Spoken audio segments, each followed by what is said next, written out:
It not a part of Indian culture, Indian values. ये भारत की सभ्यता संस्कृति नहीं है। अगर किसी को जलाना पड़े ना, जला देंगे, माँ काली की सौगंध है, लेकिन हिजाब को यहाँ पे स्कूल कॉलेजेस में हम अलाउ नहीं करेंगे। मेरा बस चले ना, हिजाब तो मैं। हमारे असम के कलंक, रुसवाए जमाना व सत्य रंजन बोरा।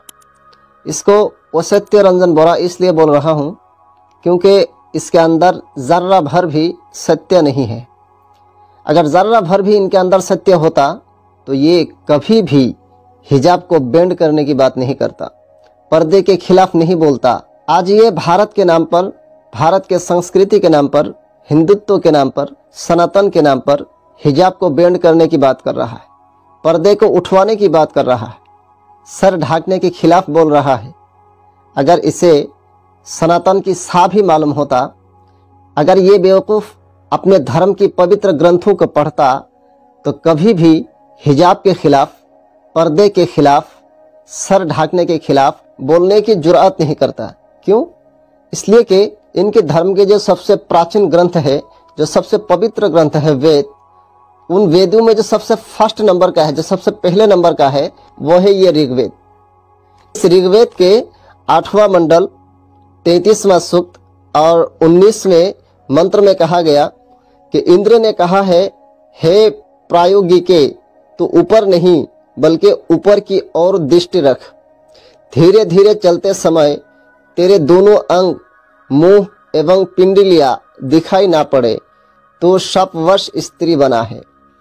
इस मंत्र में भगवान इंद्र बोल रहा है स्त्रियों से, नारियों से, महिलाओं से, आए महिलाओं, जब तुम चलो तो धीरे धीरे चलो और चलते समय तुम अपनी पिंडली, कैफ और फेस को तुम शो मत करो, मत खोलो, उसको ढक के रखो, उसको किसी दूसरे के सामने उसको ओपन मत करो। अब ये मूर्ख अगर ये अपने ग्रंथों को पढ़ता, अपने धर्म की मूल ग्रंथ ऋग्वेद को पढ़ता तो कभी भी हिजाब के खिलाफ नहीं बोलता। इंद्र ने कहा कि ढक के चलो, इंद्र ने कहा कि ढक के रखो, और ये मूर्ख, ये बेहया, ये बेशरम बोल रहा है कि तुम खोलो, हिजाब को उठा दो, हिजाब को छोड़ दो, सर को नंगी कर दो। अगर मेरी बस चले तो मैं बाजार में भी हिजाब को बेंड करा दूं, बाजार से भी हिजाब को उठवा दूं। यही है तुम्हारी सनातन, यही है सनातन ने ही सिखाया है तुम्हें, यही है तुम्हारी सनातन के प्रति श्रद्धा। अरे बेवकूफ इंसान, दूसरे के पीछे पढ़ने से पहले खुद के बारे में सोचो, खुद को पढ़ो।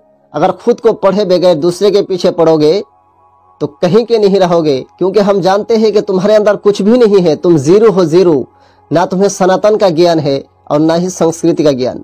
आज तुम लोग जिस रामचंद्र जी के नाम से हिजाब को बैंड करने की बात कर रहे हो, जिनका नाम ले लेकर महिलाओं को बेपर्दा करने पर तुले हो, जिनका नाम ले लेकर महिलाओं पर अत्याचार कर रहे हो, अगर उनको तुम समझते, उनको जानते तो कभी इस तरह की हरकत नहीं करते। क्या तुम लोग जानते हो रामचंद्र जी के बारे में कि रामचंद्र जी ने अपने बीबी सीता से क्या कहा था?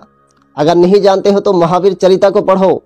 महावीर चरिता के दूसरे अंक में लिखा है कि जब रामचंद्र जी के पास परशुराम जी आए तो रामचंद्र जी ने अपने बीबी सीता से कहा, सीता तुम अंदर जाओ और घूंघट पहन के आओ, अंदर जाओ और घूंघट पहन के आओ, मैंने मुंह ढाक के आओ, तुम मुंह ढाक के, जिसको आज हम हिजाब बोलते हैं उसी को तुम घूंघट बोलते हो। ये है भारत की संस्कृति कि महिलाएं अपने चेहरा, अपना सर ढक के रखेगी दूसरे पुरुष के सामने।